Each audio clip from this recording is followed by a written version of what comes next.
কবরের প্রথম প্রশ্ন হবে তোমার রবের নাম কি? আমরা বলবো আল্লাহ আমারে রব,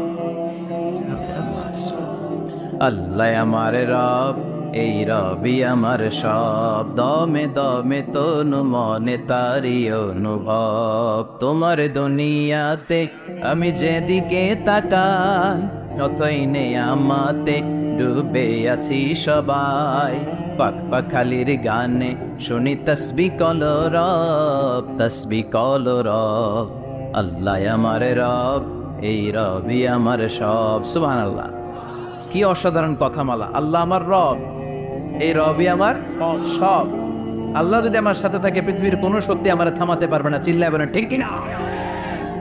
আর এই রবকে যদি তুমি হারাও, রব যদি আমার বিপক্ষে চলে যায়, পৃথিবীর কোনো শক্তি আমার কোনো উপকার করতে পারবে? এজন্য বিশ্বনবী বলতেন, ইযা সাআলতা ফাসআলিল্লাহ ওয়া ইযা ইসতাআনতা ফাসতাইন বিল্লাহ। যখন সাহায্য চাইতে মনে চাইবে, সাহায্য চাইবা কার কাছে?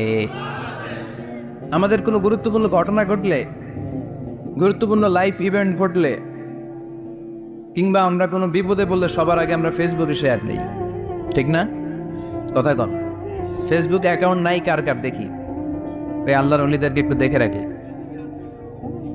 মাশাআল্লাহ, অনেকের নাই, অনেকের ফেসবুক অ্যাকাউন্ট নাই। তো এটার ভালো কাজে লাগানো উচিত। যেটাই আমরা করি এটা যেন ইসলামের পক্ষে যায়, ঠিক কিনা? মিন হুসনি ইসলামিল মারই তারকুহু মা লা ইয়ানিহি। ব্যক্তির ইসলামের সৌন্দর্য হচ্ছে যে অনর্থক কাজ ব্যক্তি করবে না। যে কাজে সওয়াব আছে, যে কাজে কল্যাণ আছে, ব্যক্তি শুধু ওই কাজটা করবে। চিৎকার করে বলেন ঠিক কিনা? অনর্থক কাজ করা ঠিক না, অনর্থক কথা বলা ঠিক না, অনর্থক সম্পদ নষ্ট করা ঠিক না, অনর্থক টাইম পাস করা ঠিক না। কারণ মুমিন জানে, মা ইয়ালফিযু মিন কাউলিন ইল্লা লাদাইহি রাকীবুন আতীদ। মুমিনের জিহ্বা দিয়ে যা বের হয় তার প্রতিটি শব্দ পাই পাই করে হিসাব নেবে কে? আমাদের জীবনে অনর্থক কথা আছে না নাই? চায়ের দোকানে বসলে অপ্রয়োজনীয় আলাপ, নিজেরও কাজে লাগে না, ফ্যামিলিরও কাজে লাগে না, ইসলামেরও কাজে লাগে না, খালি খোসা খুঁজে ঠেলাঠেলি বাড়ায়। এরকম ডাকাত আছে না নাই? অপ্রয়োজনীয় কথা, অপ্রয়োজনীয় কাজও আছে না নাই এদেশে? দেদারসে মানুষ করে বেড়াচ্ছে অপ্রয়োজনীয় কাজ।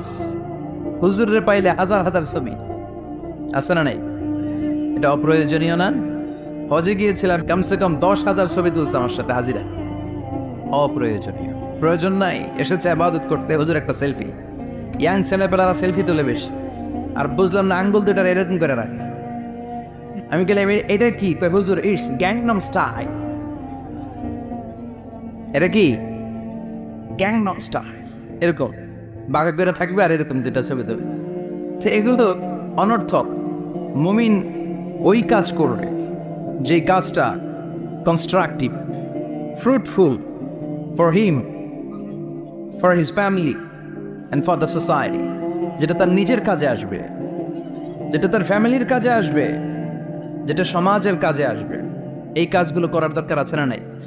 আমার দেশের যুবক ছেলেগুলো অপ্রয়োজনীয়, কোনো কারণ নাই এই সমস্ত কাজে ঝগড়া বিবাদে আলাপে লিপ্ত থাকার কারণে তাদের যে ইনোভেটিভ পাওয়ার আল্লাহ তাআলা দিয়েছেন, এটাকে তারা কাজে লাগাতে পারেন। আমাদের দেশের যুবকদের কিন্তু অনেক ম্যারিট। তারা যখন পৃথিবীর বিভিন্ন দেশের ইউনিভার্সিটিগুলোতে পড়ে, তারা র্যাঙ্কিংয়ে 1 নম্বরে আসে একেবারে। আমি যে ইউনিভার্সিটিতে পড়ি, ইন্টারন্যাশনাল ইসলামিক ইউনিভার্সিটি মালয়েশিয়া, ওখানে বাংলাদেশিদের ফলাফল রেজাল্ট সবচেয়ে ভালো। হার্ভার্ডে যান, ক্যামব্রিজে যান, অক্সফোর্ডে যান, যেখানেই যাবেন বাংলাদেশিদের ফলাফল অনেক ভালো। তো তারা সেখানে অপ্রয়োজনীয় কাজে তাদের সময়কে নষ্ট করে না।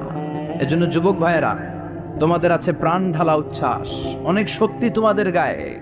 এখন তোমাদের রক্ত গরম, তোমাদের এই গরম রক্ত ইসলামের কল্যাণে কাজে লাগাইতে হবে। শুধু সেলফি তুইলা সময় নষ্ট করা যাবে না। চিল্লায় বলো ঠিক কিনা? কিছুদিন আগে আমি দেখলাম মানবতার দেয়াল। কিসের দেয়াল? কিছু ছেলে পেলে new idea, what in idea, new idea বের করেছে যে এটার নাম মানবতার দেয়াল। খুব সম্ভবত মসজিদের এক ওয়ালের মধ্যে তারা লিখেছে মানবতার দেয়াল, আর কিছু হ্যাঙ্গার টানিয়ে রেখেছে, আর বলেছে যেটা অপ্রয়োজনীয় রেখে যান, আর যেটা আপনার লাগবে নিয়ে যান। এই যে শীত, প্রচন্ড শীতে অনেকের জ্যাকেট নাই, আমাদের কয়েকটা করে জ্যাকেট, জাম্পার, সোয়েটার, চাদর, মাফলার, অনেকের একটাও নাই। আছে না নাই? তারা দেয়ালের নাম দিয়েছে মানবতার দেয়াল। এখানে আপনার অতিরিক্ত পুরান জ্যাকেট থাকলে রেখে যান। তো অনেকে পুরান জ্যাকেট, মাফলার, চাদর ওখানে ঝুলিয়ে রেখে গিয়েছে। আবার লিখে দিয়েছে যার লাগবে তিনি নিয়ে যান। যার মাফলার নাই, যার জ্যাকেট নাই, চাদর নাই, তারা এসে নিয়ে যাচ্ছে। এটা একটা সুন্দর আইডিয়া না? তো চায়ের দোকানে এই ছেলেপেলেগুলো যদি মারামারি করতো, অপরাজনীতি করতো, গুতাগুতি করতো, কিলাকিলি করতো, তাহলে মাথা থেকে এই আইডিয়াগুলো বেরোতো? কথা বলেন। Human capacity is amazing. কি পরিমাণে আল্লাহ তাআলা যে আমাদেরকে ক্যাপাসিটি দিয়েছে, আমাদেরকে যে কত প্রিভিলেজ আল্লাহ তাআলা আমাদেরকে দিয়েছে আমরা জানিই না। আমরা আমাদের দেহে কত শক্তি, সম্ভাবনা নিয়ে যে ঘুরে বেড়াই আমরা অনুধাবন করি না। এজন্য সময়গুলোর কাজে লাগাও। কিন্তু আফসোসের সাথে লক্ষ্য করা যাচ্ছে যুবকদের চরিত্রকে ধ্বংস করে দেওয়ার জন্য যে কয়েকটা হাতিয়ার আছে সবগুলো বাংলাদেশে আছে না নাই?